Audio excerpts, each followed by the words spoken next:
এক সময় এক গ্রামে কমলিকা নামে এক মেয়ে বাস করত। তার অল্প বয়সী মা মারা যায়, তাই তার বাবা আরেকজনকে বিয়ে করে। কিন্তু সেই মহিলা তাকে একদমই সহ্য করতে পারত না। কাকিমা, ঘুম থেকে ওঠার আগে জল নিয়ে তাড়াতাড়ি বাড়ি পৌঁছতে হবে। আজ ঘুম থেকে উঠতে বড্ড দেরি হয়ে গেল, তাড়াতাড়ি জল নিয়ে যেতে হবে।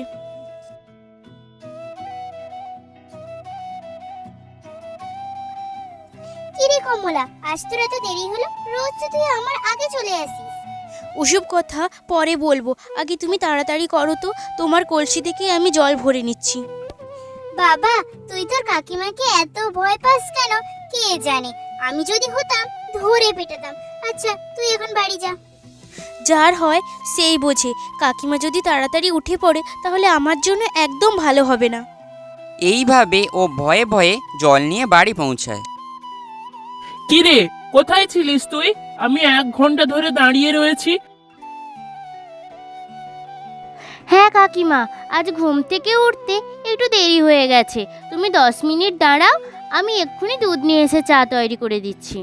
একটা কথা ভালো করে মনে রাখ, ঘুম থেকে উঠে আমার আগে চা চাই। তুই ইচ্ছে করে দেরি করে গেছিস। তুমি নিশ্চিন্তে থাকো কাকিমা, আমি এক্ষুনি দুধ নিয়ে এসে চা তৈরি করে দিচ্ছি। তুমি আমাকে 10 মিনিট সময় দাও। এরপরও তাড়াতাড়ি গিয়ে দুধ দোয়ায় ও চা বানিয়ে কাকিমাকে দেয়। কালকের খাবারগুলো রয়েছে, সেগুলো খেয়ে তাড়াতাড়ি বাড়ি পরিষ্কার কর। কাল বাড়িতে অনুষ্ঠান রয়েছে, এইরকম বাড়ি দেখতে ভালো লাগে না। দুদিন আগেই তো পরিষ্কার করলাম কাকিমা, এখনো তো ঘর পরিষ্কার রয়েছে। পরের সপ্তাহে আবার করে দেব। এই, তুই আমাকে মোটেও জ্ঞান দিতে আসিস না। অনুষ্ঠানের আগে বাড়ি পরিষ্কার করা শুভ লক্ষণ। 1 ঘন্টার মধ্যে সমস্ত কাজ যেন হয়ে যায়। এরপর কমলিকা চুপচাপ তার নিজের ঘরে চলে যায়। কেন তুমি মা মরা মেয়েটার পেছনে সবসময় লাগো বলো তো? সারা দিন তাকে এটা ওটা কাজ করিয়েই চলেছো। তাকে তো তুমি একটু বিশ্রাম দিতে পারো। এই, তোমার কি মেয়ের জন্য দরদ উঠছে নাকি? এত যদি কষ্ট হয় মেয়ের জন্য, নিজে গিয়ে সব কাজ করে ফেলো। এখন আমার শরীরটা একটু খারাপ যাচ্ছে, তাই আমি বাড়িতে বসে আছি। তাই বলে তুমি আমায় এরকম কথা শোনাবে?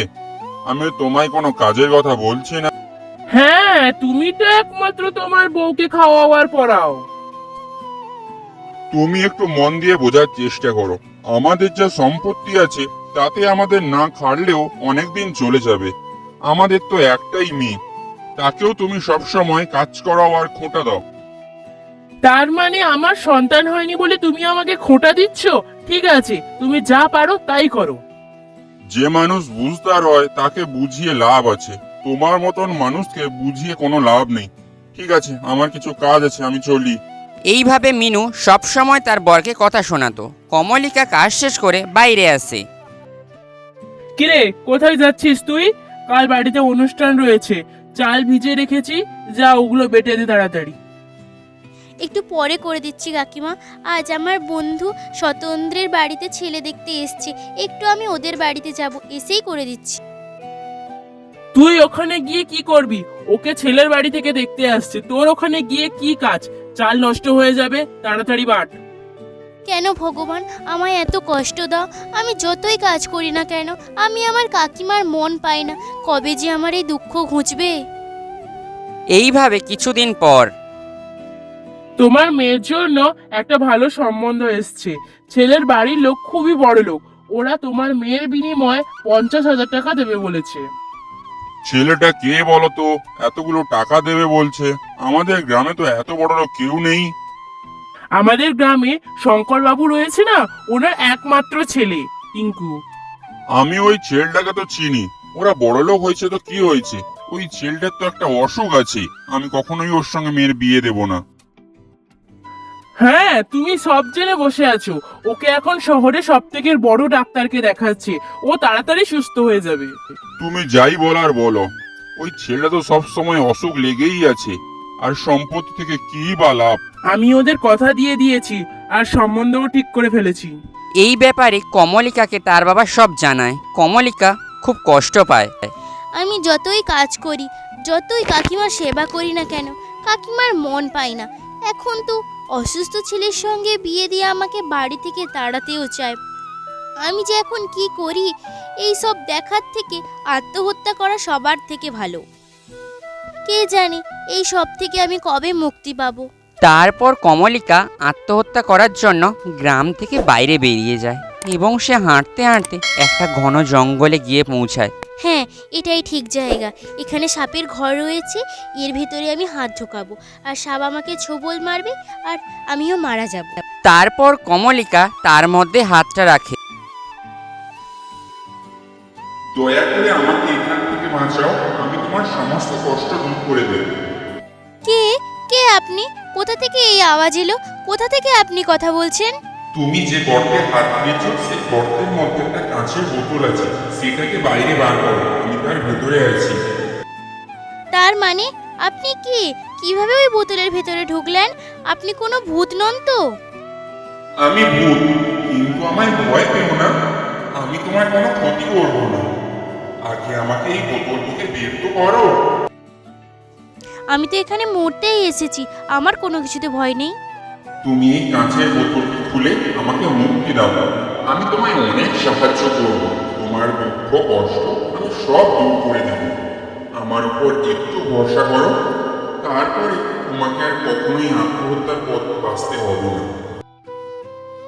ঠিক আছে, আমি আপনাকে বের করব, কিন্তু আপনি আমায় কথা দিন আপনি বেরোনোর পর কারোর ক্ষতি করবেন না। অন্যের ক্ষতি করে আজ আমার এই অবস্থা।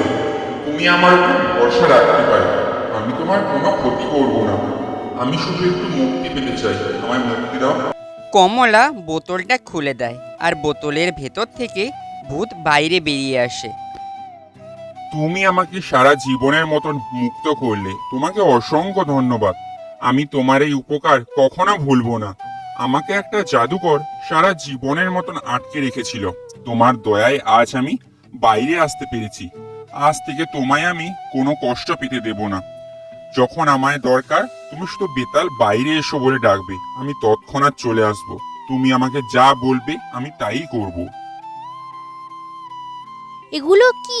সত্যি কি একটা ভূত কাঁচের বোতল থেকে বের হলো? সত্যি আমায় সাহায্য করবে? আমাকে পরীক্ষা নিতে হবে। তার মানে আমি যা বলবো তুমি তাই করবে? কাপড় কাচা, বাসন মাজা, রান্না করা? তুমি যা যা কাজ করো আমায় তা বলো, আমি সব কাজ করে দেব। যদি তোমার কোনো কাজ থাকে এখন আমায় বলতে পারো, আমি করার জন্য প্রস্তুত। ঠিক আছে, তুমি এখন যাও, আমার যখন প্রয়োজন হবে আমি তোমায় ডেকে নেব। ঠিক আছে, তোমার যখন দরকার তখনই আমাকে বেতাল বাইরে এসো বলে ডেকো, আমি চলে আসবো তৎক্ষণাৎ। এই বলে ভূত সেখান থেকে চলে যায়। মনে হচ্ছে আমার দুঃখ এবার সারা জীবনের মতো ঘুচবে, আর এটা খুব তাড়াতাড়ি হবে। ভূত যা বলল তা সত্যি কিনা একবার পরীক্ষা করে দেখতে হবে। এখান থেকে আমার বাড়ি তো অনেক দূর, হেঁটে হেঁটে যেতে গেলে অনেক দেরি হয়ে যাবে। তার আগে কাকিমা উঠে পড়বে, কাকিমা ওঠার আগে আমাকে বাড়ি পৌঁছতে হবে। বেতাল, বেতাল! তুমি আমাকে ডাকলে, বলো তোমার আমি কি সাহায্য করতে পারি।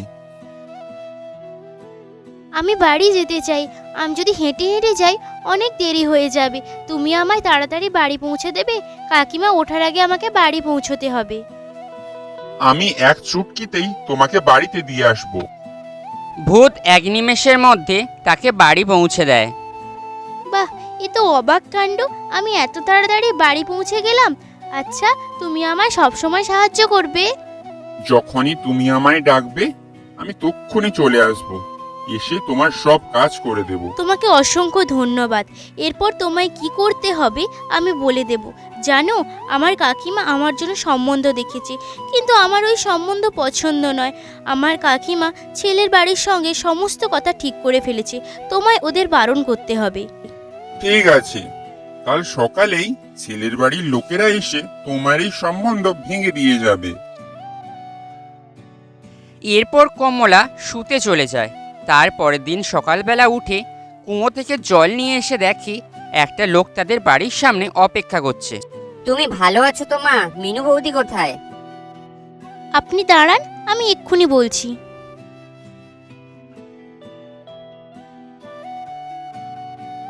হ্যাঁ বলুন, কে আপনি? কোথা থেকে আসছেন? এই কথা আমি পরে বলবো। শঙ্কর বাবু এই সম্বন্ধে রাজি নন। আপনি আপনার মেয়ের জন্য অন্য কোথাও সম্বন্ধ দেখুন। কি? এ তো লোক ঠকানো। এই কদিন আগে তো আপনার বাড়ির লোক এসে আমার মেয়ের সঙ্গে সম্বন্ধ ঠিক করে গেল। এই মুহূর্তে যে আপনারা বাতিল করছেন বিয়ে? আপনাদের কোনো রকমই ঠকানো হয়নি। ছেলের মেয়েকে পছন্দ নয়। ঠিক আছে, আমি এখন আসছি। ঠিক আছে ঠিক আছে, এমন করে বলছেন যেন আকাশ থেকে সম্বন্ধ এসছে। আমি আমার মেয়ের জন্য এর থেকেও ভালো সম্বন্ধ দেখব। উনি ওখান থেকে চলে যাবার পর কমলিকা মনে মনে খুব খুশি হয়, কারণ তার সম্বন্ধ ভেঙে গেছে। আর সে মনে মনে ভূতকে স্মরণ করতে থাকে। তুমি ভূত নাও, তুমি ভগবান।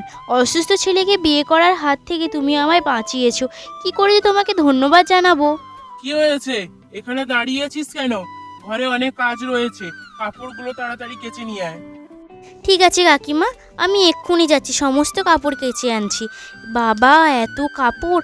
মনে হচ্ছে আমাকে এক্ষুনি ভূতকে ডাকতে হবে। ও বলেছিল আমার সব কাজ করে দেবে। বেতাল, বেতাল! কমলা, তুমি আমায় ডাকলে? বলো, তোমার কি কাজ করে দিতে হবে? তোমায় অনেক ধন্যবাদ। তুমি আমার বিয়ের সম্বন্ধ ভেঙে দিয়েছো, তার জন্য আমি খুবই খুশি। দেখো না, কতগুলো কাপড় রয়েছে, একা একা কাচা খুবই কষ্টকর। তুমি আমায় একটু সাহায্য করবে? অবশ্যই, আমি তোমার সব কাজ করে দেব। তুমি গিয়ে বিশ্রাম নাও, আর আমি সব কাজ করে এক্ষুনি তোমায় দিচ্ছি। এই কথা বলার পর ভূত নিমেষের মধ্যে তার জাদু শক্তি দিয়ে সব কাপড় ধুয়ে দেয়।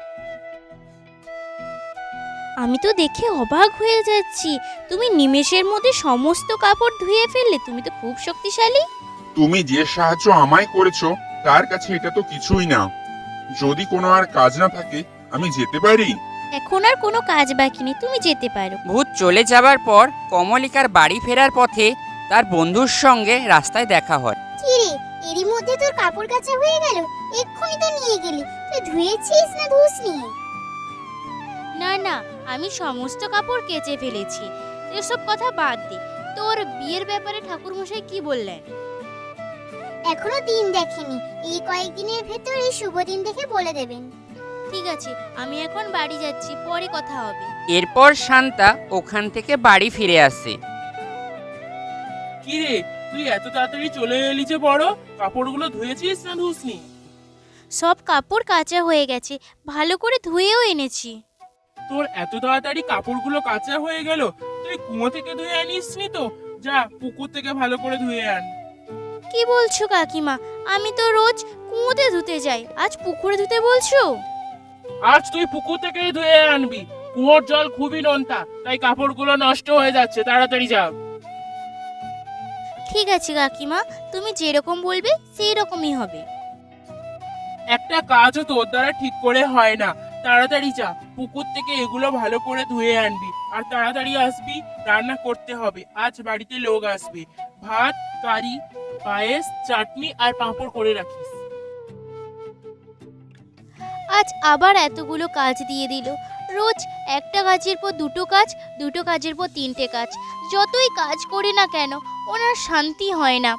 রোজ বাসন মাজো, কাপড় কাচো, রান্না করো, রোজ কাজের পর কাজ লেগেই আছে। এক্ষুনি আমায় ভূতকে ডাকতে হবে।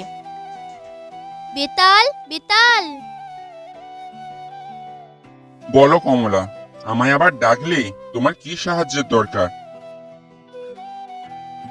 এই কাপড়গুলো আবার ধুতে হবে। আমার কাকিমার পছন্দ হয়নি, কারণ আমি কুয়ো থেকে ধুয়ে এনেছিলাম, তাই তিনি এখন আমায় পুকুর থেকে ধুয়ে আনতে বলছেন। ঠিক আছে, তুমি ওখানে গিয়ে নিশ্চিন্তে বসো। এরপর ভূত সব কাপড় ধুয়ে কমলিকাকে দেয়। কমলিকা সেগুলি নিয়ে বাড়ি ফিরে আসে। বাবা, অবশেষে কাপড় কাচার কাজ শেষ হলো। এবার রান্না করতে হবে। আজ ভাত আর কারি করতে বলেছে। যতই ভালো করে রান্না করি না কেন, ওনার মুখেই লাগতে চায় না। আজ বরঞ্চ বেতালকে রান্না করার জন্য বলি, তাই ভালো হবে। বেতাল, বেতাল! বলো কমলা, এখন কি সাহায্যের দরকার? আমাকে রান্না করতে তুমি সাহায্য করো। ভাত আর কারি। আমি যতই ভালো রান্না করি না কেন, কাকিমার একেবারে পছন্দই হয় না। তুমি তুমি এক কাজ করো, তুমি ভাত আর কারি তৈরি করে দাও, আর পারলে তার সঙ্গে পায়েস, চাটনি আর পাঁপড় তৈরি করে দিও। নিশ্চয়ই করে দেব আমি। ততক্ষণ তুমি ওখানে গিয়ে একটু বিশ্রাম নাও। ভূত কয়েক মুহূর্তের মধ্যেই খাবার বানিয়ে ফেলে। খাবার চেখে কমলিকা বলে, বাহ, তুমি তো খুব সুন্দর রান্না করেছো। এইরকম সুস্বাদু খাবার আমি আগে কখনো খাইনি। এই খাবার তো কাকিমার পছন্দ হবেই। কিছু লাগলে বলো। আপাতত এইটুকু দরকার, আবার প্রয়োজন হলে ডেকে নেব। এরপর ভূত সেখান থেকে চলে যায়। কিছুক্ষণ পর মিনু সেখানে আসে। পুরো বাড়ি গন্ধে মোমো করছে। কি মনে হয় কারির গন্ধ। কমলা, কমলা, কোথায় গেলি?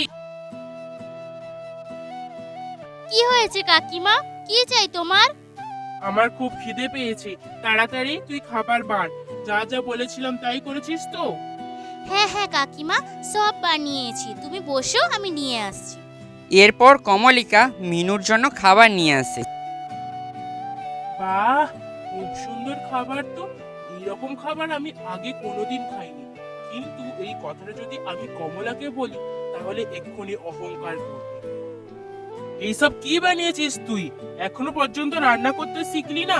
এমন বাজে খাবার বানিয়েছিস, মুখেই দেওয়া যাচ্ছে না।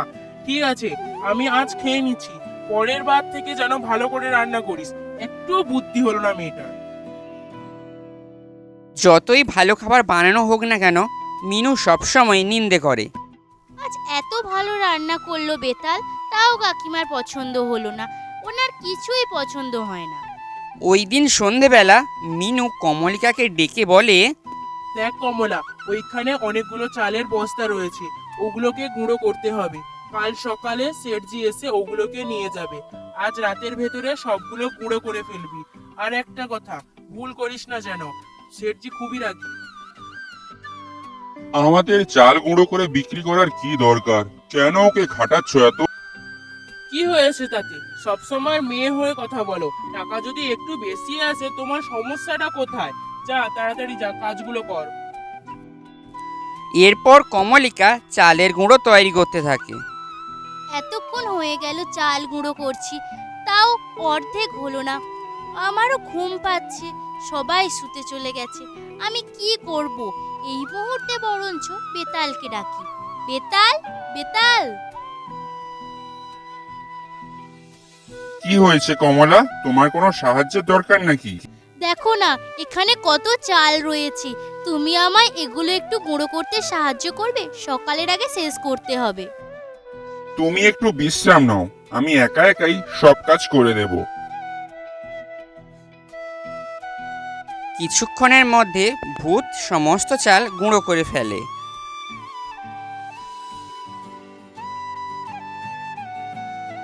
কাজ শেষ।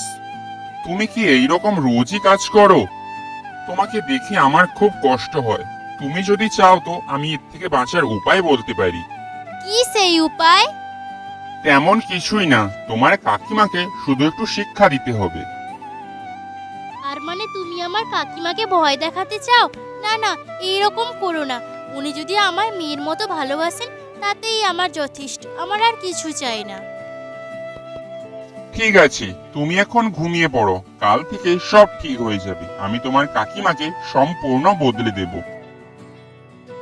রাতে দেরি করে ঘুমানোর কারণে কমলিকার ঘুম ভাঙতে দেরি হয়ে যায়। সে অনেকক্ষণ অবধি বিছানায় ঘুমিয়ে থাকে। এরপর মিনু উঠে অবাক হয়ে যায়। এ কি, 2 বস্তা চাল এক রাতের ভেতরে গুঁড়ো করে ফেলেছি?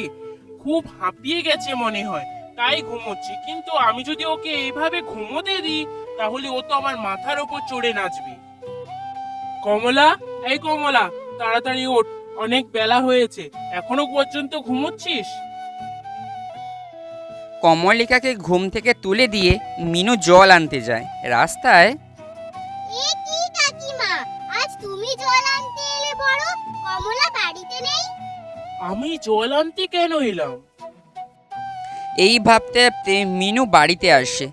বাড়িতে এসে কমলিকার সব কাজ করতে থাকে, যেমন গরুর দুধ দোয়ানো, কাপড় ধোয়া, রান্না করা, বাসন মাজা আর চাকিতে চাল পেশা। উফ, আমি খুবই হাঁপিয়ে গেছি, কিন্তু আমি একটা কথা বুঝতে পারছি না, যেসব কাজগুলো আমি কমলাকে দিয়ে করাই সেসব কাজগুলো আমি করছি কেন? কি হয়েছে আজ আমার? এইভাবে মিনু বাড়ির সব কাজ করে হাঁপিয়ে যায়। ওরে বাবা, কে তুমি? কোথা থেকে এলে? ভালো কথা বলছি, তুমি এখান থেকে চলে যাও। এবার বুঝতে পেরেছো তো মিনু, কমলা সারাদিন কতটা পরিশ্রম করে। তোমার তো কোনো সন্তান নেই, তাও তুমি তার উপর এত অত্যাচার কেন করো?